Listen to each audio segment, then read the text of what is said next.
네, 안녕하세요. 한의학 총각 오은 6기 강의 시간입니다. 오늘은 태양년, 1태양년의 길이가 변동되거든요. 그거에 대해서 알아볼 겁니다. 일단은. 그리고 조용히들 강의를 많이 들으시는 분들이 많은 것 같은데, 뭐, 질문이나 궁금한 거 있으면 댓글로 문의하셔도 되고요. 그 밑에 세부 상세 설명란에 보면 제 이메일도 있거든요. 거기로 좀 문의 주셔도 됩니다. 제가 아는 한은 조금 말해 드릴 수 있고, 제가 편입으로 들어가지를 않았기 때문에 편입 제도 자체에 대해서는 잘 모르거든요. 그래서 편입 제도 자체에 대해서는 잘 모르고, 그냥 한의학 자체에 대해서 문의해 주시면 한의학 자체나 뭐 한의대 생활, 그리고 한의사 생활 이런 거에 대해서는 문의해 주시면 뭐 답변 드릴 수 있으니까 참고하시고. 자, 그러면은 1태양년과 세실 그리고 그들의 변동성이라고 나와 있는데, 여기 세실이라는 표현이 있잖아요. 이게 해세잖아. 해 1년 실, 이거는 뭐냐면 이게 사실 1태양년하고 거의 동일한 말이에요. 같은 말이라고 보시면 될 것 같아요. 그냥 중국이나 고대 동아시아에서 1태양년을 세실이라고 부른 거지. 1태양년과 세실 그리고 그들의 변동성을 볼 건데, 보시면은 1태양년 즉 솔라이언은 이렇게 규정될 수 있습니다. 말씀드렸듯이 태양이 뭐 동일한 적경이나 환경 좌표, 예를 들어서 동지점이라는 것은 적경으로 따지면 18시가 되고 환경으로 따지면 270도가 되잖아요. 즉 동일한 이 적도좌표계나 저번 시간에 했던 적도좌표계나 황도좌표계의 경도적 좌표 지점으로 회귀하는 주기, 쉽게 말하면 뭐 동지점에 도달했는데 다시 한 바퀴 돌아서 다시 동지점으로 돌아올 때까지 걸린 시간, 이거를 1태양년이라고 볼 수 있는 거지. 그죠? 그래서 보통 1태양년을 잴 때 동지점을, 동지의 시각, 동지 저립 시각을 정확하게 계산하는 게 제일 포인트거든. 왜? 이걸 알아야, 이 두 개를 알아야 요 사이의 기간인 1태양년 알 수 있으니까. 그래서 아마 오늘 진행이 빠르게 되면은 과거에 과연 동지의 저립 시각을 어떻게 추산했는가, 요거까지 한번 볼 거예요. 규표라는 도구를 사용한 동지 저립 시각 추산법까지 볼 겁니다. 아시겠죠? 그건 그렇고, 만약에 요렇게 어떤 동일한 환경 적경 좌표로 태양이 회귀하는 주기로 간주를 하면은, 규정을 하면은 1회기년이라고 부를 수 있는 거지. 트로피칼 이어. 그죠? 그리고 또 뭐,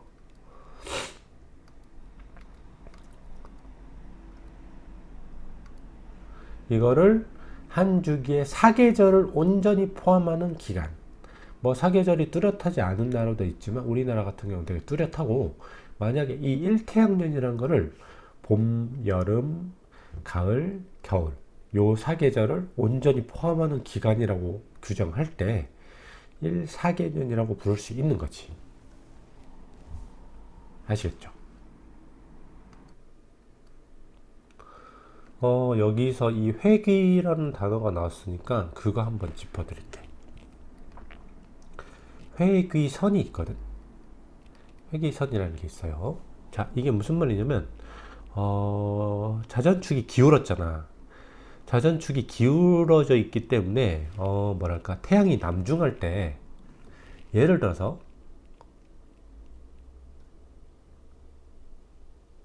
이게 적도면이라고 보면은, 태양이 여기 있다고 봐요. 옆에서 본 거야. 그러면, 추문일 때는 이렇게 되겠지. 어디? 적도상에 사는 사람에게 태양이 남중할 때 머리 꼭대기에서 이렇게 뭐, 태양이 머리 꼭대기 위에 존재하기 때문에 그림자가 안 생기겠지. 적도상에 위치하는 사람에게만, 추문 때는. 그럼 어떻게 돼요? 또 다른 경우 하지일 때는 여기 있단 말이야, 태양이. 동지일 때는 여기 있겠지. 그지? 하지일 때는 어떻게 돼? 여기. 태양이 남중할 때 요 위도 북이 23도 정도 있잖아. 23 지구 자전축의 기울기. 북이 23도 정도에 사는 거기에 위치한 사람의 머리 꼭대기에 태양이 위치하기 때문에 이 북이 23도에서 하지 때는 그림자가 안 생기겠지. 동지 때도 마찬가지야. 동지 때는 남위 23도 정도에서 그림자가 안 생기겠지. 그런데 요거 이상으로 가진 않아요. 요거 이상으로 요렇게. 결국 어떻게 돼?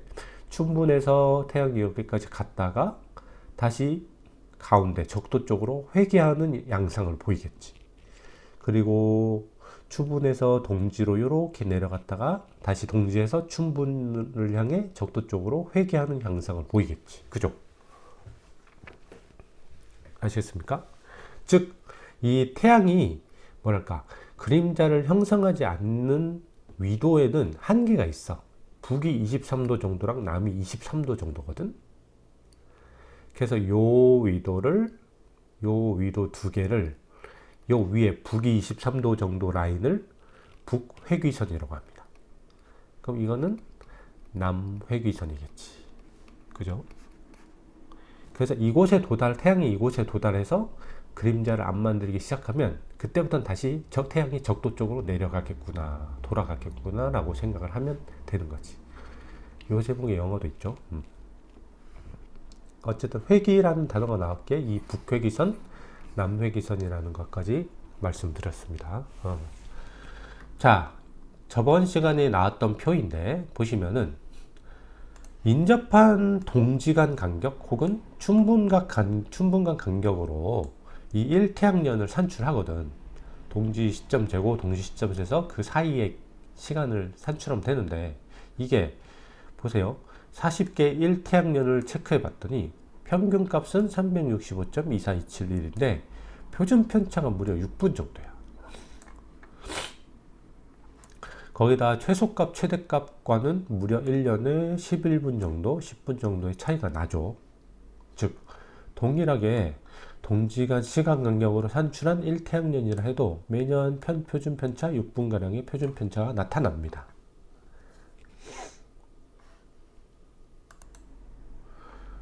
그리고 이 사실을 떠나서 나중에 말씀을 드릴 건데 그건 나중에 말씀드릴게요. 일단은 여기서 알 수 있었던 건 뭐지? 태양년의 길이가 뭐 대략 365.242427일 정도로 평균 값은 이렇게 수렴이 되는데 그래도 미세하게 매년 이렇게 변화한다 이거지. 그지? 평균 365.2421 정도로 수렴하면서 매년 이렇게 변동성은 보인다 이거지. 변동폭은 대략 위아래로 크게는 11분, 10분 정도가 되는 거지. 11분 정도 보면 되겠네요. 일단 이게 팩트고, 그 다음에 세실에 대한 설명이 나올 건데 이러한 1태양년에 대해서 동아시아에서는 일과 분을 혼용해 표현하는 세주, 그리고 분과 일 중 하나의 단위만을 사용해 표현하는 세실. 그러니까 이거는 세주와 세실은 똑같은 1태양년이라는 길이에 대해서 어떤 식으로 어떤 단위를 활용해서 표현하였는가가 감별 포인트인 것 같아요. 그래서 세주 같은 경우는 일과 분을 같이 쓰는 건데 예를 들어서 이런 거야. 수시력에서 1태양년의 길이를 이렇게 표현한 거지. 365일 2425분 이렇게 표현한 거야. 하루를 만분으로 받겠죠 여기서는.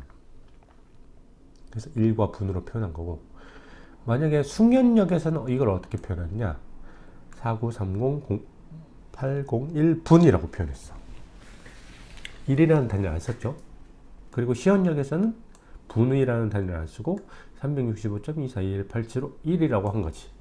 그러니까 분과 일 중에 단일 단위만을 써서 표기한 1태양년은 세실, 분과 1을 병용해서 1태양년을 표기한 거는 세주인데, 사실상 이렇게 큰 구분 없이 그냥 거의 보다 보면 1태양년은 그냥 1태양년을 보통 그냥 세시라고 표현한다고 보면 돼요. 아시겠죠? 이건 너무 세부적인 구문인 것 같고. 자, 그러면은 지금 이렇게 세주에서도 세실에서도 은근히 분이라는 걸 많이 쓰잖아. 그죠? 이거 12시 백각체계인가 거기서 한번 설명을 드렸었는데, 일반적으로는 뭡니까? 일각이 60분, 즉 백각이 6000분 체계를 일반적으로는 채택하고 있죠. 이건 뭐야? 백각 60분이니까 일각이 60, 백각이 6000분이니까 일각이 60분이겠지. 그죠? 근데 어차피 이렇게 60단위가 연산하기에 좀 불편하거든. 애들 초등학교 산수 시간에도 보면은 시간을 막 환산하는데 보통 처음엔 이렇게 되죠. 뭐 1분 20초면 80초인데 이거 100 아니냐 해서 120초로 간단 말이야. 직관적으로 우리가 봤을 때도 10의 n승이 편한 거야. 애들이 볼 때도. 근데 이거를 왜 60으로 만들어 놔서 이거를 60으로 바꾸고 요거 20을 더해서 80초가 돼야 되나, 이거를 공부하면서 애들이 스트레스를 받잖아. 그거랑 똑같아요. 지금 일각 60분 체계도 연산하기에는 엄청나게 뭔가 난점이 존재하는 거지. 아시겠죠? 이래서 어떠한 변환 과정에서의 편의성을 고려해서 역법마다 제가 말했잖아. 이 일각이 몇 분에 해당되는지는 역법이나 어떤 문헌마다 상이하게 어떤 정의되어 있으니까 미리 그거를 어떤 문헌이나 역법을 볼 때는 요 정의를 먼저 본 다음에 분을 파악해야 계산에 오류가 안 생긴다고 말씀드렸잖아. 그지? 그래서 역법마다 상이하게 규정된 일일 중 분수 체계가 있어요. 두 가지 예만 들어볼게. 예를 들어서 숙련역 같은 경우는 어떻게 되느냐, 얘는 더 이상해.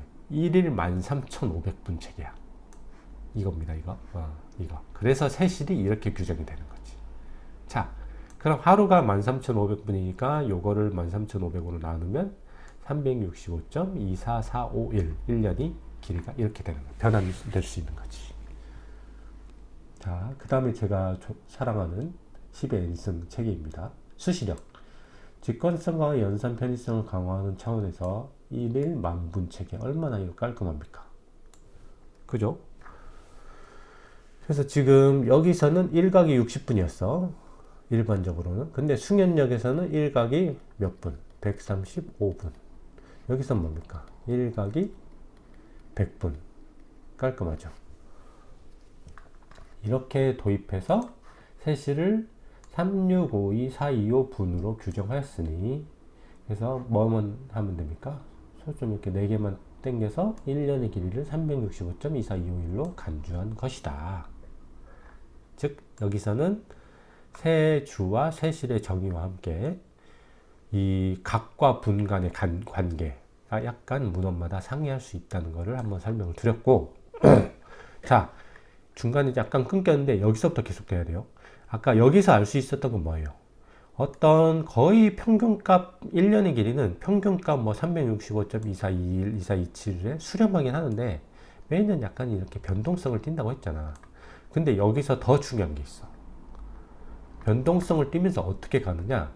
이러한 세실은 장기간에 걸쳐 지속적으로 미세하게 짧아지고 있습니다.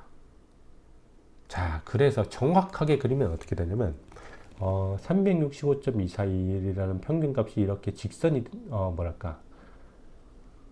요렇게 똑바른 게 아니야. 지속적으로 짧아지고 있기 때문에 과장해서 표현하면 요렇게 되는 거지. 그래서 요렇게 변동하는 게 아니라 1년의 길이는 이렇게 변동한다는 겁니다. 과장해서 표현한 거예요. 직관적으로 알기 쉽게 해서 하기 위해서. 그런데 이 변동폭이 이 미세하게 짧아지는 변화폭이 엄청 그 장기간에 걸쳐서 미세하게 짧아지기 때문에 이렇게 극단적으로 안 되고 되게 미세하게 거의 직선과 동일하게 이렇게 되겠죠. 그래서 이게 어느 정도로 짧아지느냐를 옛날 역법들에서 예측을 했거든. 그거 한번 볼게요. 이런 경우도 있어. 사분역에서는 그냥 세시를 365.251로 고정을 했어. 고정. 그냥 이렇게 고정을 한 거지. 고정한 역법이 있는 반면 이러한 미세 변화마저도 반영된 역법이 또한 존재합니다. 즉 이러한 세실의 미세한 변화를 세실 소장이라고 표현하겠죠. 소장하다. 이 미세하게 짧아지는 세실의 길이가 반영된 역법의 두 가지 예시를 들어볼게요. 들어보면 통천력이 있습니다. 통천력은 세실 소장법이 최초로 도입된 역법이라고 보시면 돼요. 아시겠죠? 자, 그럼 이건 어떻게 되느냐? 계력 시점인 기원후 1194년의 세실을 일단은 이거를 상수값 365.24251로 규정을 한 거지. 규정을 한 다음에 자, 여기서부터 몇 년이 지났느냐 경과연수 x에 대해서 AD 1194 더하기 x년의 세실은 요렇게 계산될 수 있다. 즉 뭡니까? 365.24251에서 점점 x가 늘어남에 따라서 요거를 곱한 만큼 길이가 짧아진다 이거지. 아시겠죠? 아시겠죠? 그래서 지금 뭐야? 죄송합니다. 아침이라 목이 막 잠겨가지고 7시에 녹화하고 있습니다. 2024년이나요 지금. 그럼 1194 빼면 어떻게 돼요? 3, 8이 되겠지. 그죠? 그럼 올해 같은 경우는 1194년으로부터 몇 년이 지난 거야? 830년이 지난 거야. 그러면 올해의 세실은 어떻게 되느냐? 요 x에다 830을 대입하고 요거랑 요거 곱해서 요거에서 빼주면 되는 거지. 뭔 말인지 아시겠죠? 그래서 이거는 대략 어떻게 되느냐? 1년마다 약 0.1829초가 짧아지는 양상으로 예측을 한 거야. 통천력에서는. 이거 생각보다 엄청 큰 거예요. 0.1, 겨우 0.18초냐 하는데 100년만 지나도 18초가 짧아지고 1000년만 지나도 뭐 무려 3분이 짧아지거든. 무시할 수 없는 이런 길이 변화입니다. 어쨌든 통천력에서는 이렇게 예측을 한 거고, 그 다음에 최근에 수시력에서는 어떻게 예측을 했느냐? 무려 가우스 기호가 나옵니다. 가우스 기호. 보시면 이것도 계력 시점인 상수값이 있겠죠. 기원 후 1281년의 세실을 365.24251로 간주했어. 이것까지는 똑같아. 근데 경과 연수에 대해서 이건 아까 이거죠. 830 같은 거. 경과 연수에 대해서 뭘 도입했느냐? 여기에서 빼주는 건 똑같아. 그죠? 근데 0.0002 거의 비슷하죠. 소수점 몇 개만 다르고 소수점 몇 개만 다른 이거 여기 나옵니다. 그리고 가우스 100분의 y야.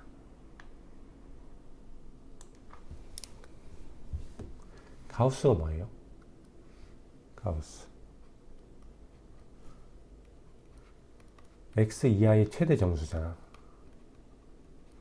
그지?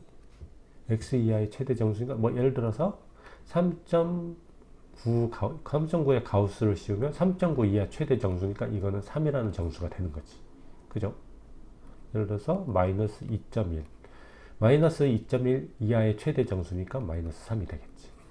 가우스 기호는 이겁니다. 까먹은 분들 위해서. 자, 그러면은 어떻게 되는 거냐? 이거 100분의 y거든. 결국 이거랑 거의 똑같은 말이에요. 그런데 올해가 2024년이니까 1280을 빼면 뭐예요? 743 정도 되겠지? 743인데 이거를 어디다 대입하냐? 여기 대입하는 거야. 그래서 가우스 100분의 743에서 7.43이 되니까 7.43을 곱하는 게 아니고 그냥 7을 곱하는 거지. 그러니까 약간 중간중간에 100년 단위로 변화하는 거는 다 생략을 하나로 퉁치는 거야. 아시겠죠? 뭐 예를 들어서 700에서 800년 대략 그 정도 사이에는 다 7로 퉁치는 거야. 요 변수를. 그래서 그거를 여기다 곱해서 여기서 빼주는 거지. 자, 그러면 이게 어떻게 되냐? 100년마다 약 17.28초 짧아진대. 아까 이거 100년에 18초 짧아졌죠. 거의 비슷한 거야. 예측 양상은. 아시겠습니까? 자, 그 다음 이 세실산출하는 동지 측정하는 송대의 대표적인 방법, 조충지가 고안한 방법, 요거까지 하려고 했는데 지금 시간이 많이 지나서 오늘은 요거 뭐 세실의 변화 있잖아요. 세실이 변동성이 있는데 이게 어떤 식으로 변동되느냐, 뭐 예를 들어서 미세하게 짧아지는 양상으로 변동이 되고 있다. 그래서 그거에 대해서 그 세실의 변동값을 예측한 역법도 있고, 그리고 세실을 표현하기 위해서 1과 분을 쓰는데, 그러면 1과 각 분 요 간의 상호 관계에 대해서 좀 상이하게 규정된 역법들도 존재하니까 역법이나 문헌들을 참고할 때는 항상 이 각과 분 어떤 관계 하에 쓰인 건지를 먼저 잘 살펴본 이후에 계산을 해봐야 된다라는 말씀 드렸습니다. 아시겠죠? 그럼 오늘 강의 여기서 마치고, 이 규표에 대해서 규표를 활용한 이 세실 산출법 있잖아요. 동지 측정법. 요거는 다음 시간에 해드릴게요. 아시겠죠? 오늘도 들어주셔서 감사합니다.